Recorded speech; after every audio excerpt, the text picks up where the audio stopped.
News Bharat में मैं श्रेया शर्मा आपका स्वागत करती हूं। हम वादा करते हैं कि पूरी निष्पक्षता के साथ पत्रकारिता करेंगे और हमारा कोई भी पत्रकार फील्ड में किसी से किसी भी प्रकार का उपहार या विज्ञापन स्वीकार नहीं करेगा, ना ही किसी को ब्लैकमेल करेगा। हम दबे कुचले लोगों की आवाज बनते आए हैं और आगे भी बनेंगे।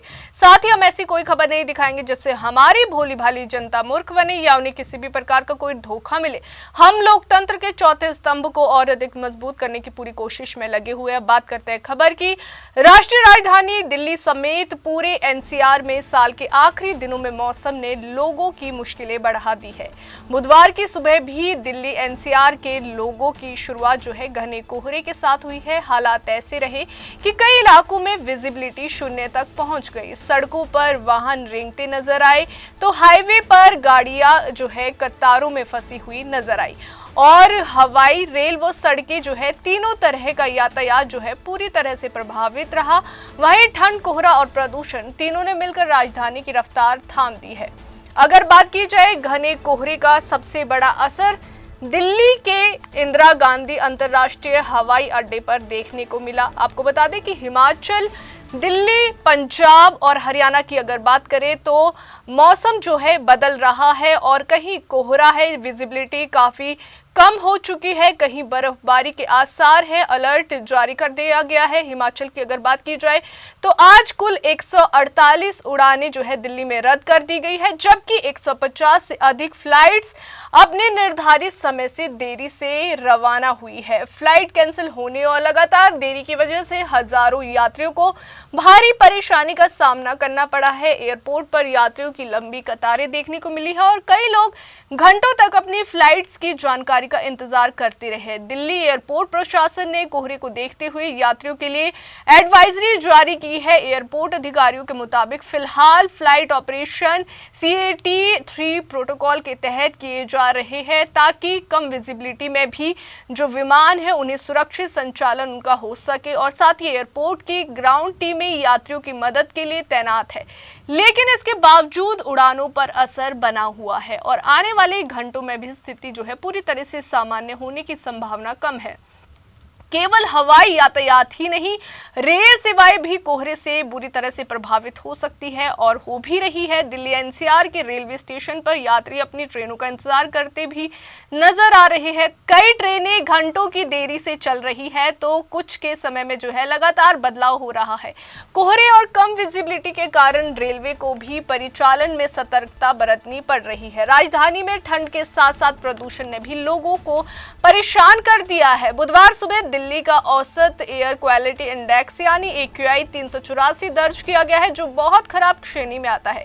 ठंडी हवाओं और घने कोहरे के कारण प्रदूषक कण जो है वातावरण में फंस गए हैं, जिससे सांस लेना भी मुश्किल हो रहा है। बुजुर्गों, बच्चों और सांस के मरीजों को खास सावधानी बरतने की सलाह दी जा रही है। दिल्ली से सटे राज्यों की बात करें तो पंजाब पिछले करीब 10 दिनों से जो है घनी धुंध और शीत लहर की चपेट में है। कई जिलों में सुबह के समय जो है विजिबिलिटी लगभग शून्य रही।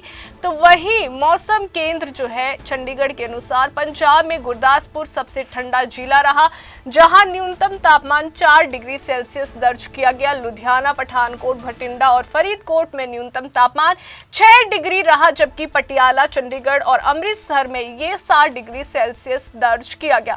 अन्य जिलों में तापमान 8 से 9 डिग्री के बीच रहा। पंजाब में अधिकतम तापमान की बात करें तो होशियारपुर और अमृतसर में ये 15 डिग्री सेल्सियस रहा, जबकि लुधियाना और चंडीगढ़ में 16 डिग्री और पटियाला और फिरोजपुर में 17 डिग्री सेल्सियस दर्ज किया गया। हालांकि सोमवार की तुलना में न्यूनतम तापमान में 2 से 3 डिग्री की बढ़ोतरी देखी गई, लेकिन ठंडी हवाओं और धुंध के कारण ठिठुरन बनी हुई थी। वहीं मौसम विभाग के अनुसार बुधवार से जो है हिमाचल प्रदेश के ऊपरी इलाकों की बात की जाए तो ऊपरी इलाकों में पश्चिमी विक्षोभ सक्रिय हो रहा है, जिसका असर पंजाब और हरियाणा में भी देखने को मिलेगा। कई जिलों में गरज के साथ हल्की से मध्यम बारिश की संभावना जताई गई है।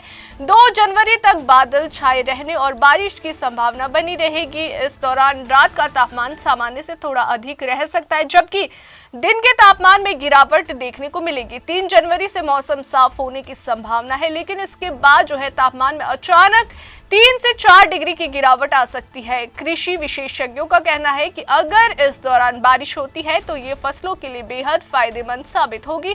खासकर गेहूं की फसल के लिए दिसंबर और जनवरी के पहले सप्ताह में बारिश आमतौर पर होती रही है, लेकिन इस साल दिसंबर पूरी तरह से सूखा रहा, जिससे किसानों की चिंता और बढ़ गई थी। हरियाणा में भी मौसम लगातार बिगड़ता हुआ नजर आ रहा है। प्रदेश में लगातार तीसरे दिन घने कोहरे का असर देखा गया।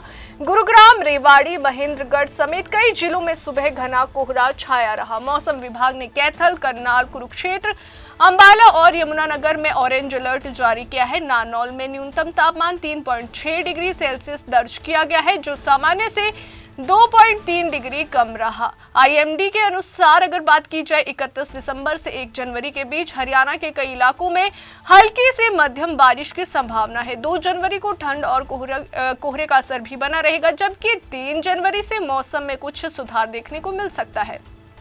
तो वहीं 5 और 6 जनवरी तक जो है धूप निकलने और तापमान सामान्य से थोड़ा बेहतर रहने की उम्मीद है। वहीं हिमाचल प्रदेश में मौसम ने एक बार फिर करवट ले ली है। पश्चिमी विक्षोभ के सक्रिय होने से प्रदेश में बारिश और बर्फबारी का अगर दौर है वो भी शुरू होने वाला है। लाहौल स्पीति, किन्नौर जैसे ऊंचाई वाले इलाकों में बर्फबारी से पहाड़ जो है सफेद चादर ओढ़ लेंगे। कुल्लू, कांगड़ा, शिमला, मंडी और चंबा में भी हल्की से मध्यम बारिश और बर्फबारी की संभावना है। ये पश्चिमी विक्षोभ हिमाचल में पिछले 81 दिनों से चले आ रहे हैं, ड्राई स्पेल को खत्म करेगी। और साथ ही आपको बता दें कि 1 दिसंबर से 30 दिसंबर के बीच प्रदेश में सिर्फ 0.2 मिलीमीटर बारिश दर्ज की गई, जबकि सामान्य बारिश 36.2 मिलीमीटर होनी चाहिए थी। यानी दिसंबर में सामान्य से 99% कम बारिश हुई, जिसका सीधा असर कृषि और बागवानों पर पड़ा। वहीं आपको ये बता दें कि ऐसे में आने वाली बारिश और बर्फबारी किसानों और बागवानों के लिए राहत लेकर आएगी। कुल मिलाकर उत्तर भारत में ठंड, कोहरा और बदलता मौसम अगले कुछ दिनों तक लोगों की परीक्षा लेने वाला है। जहां एक ओर यातायात और जनजीवन प्रभावित रहेगा, वहीं दूसरी ओर बारिश और बर्फबारी से किसानों को उम्मीद की किरण भी दिखाई दे रही है।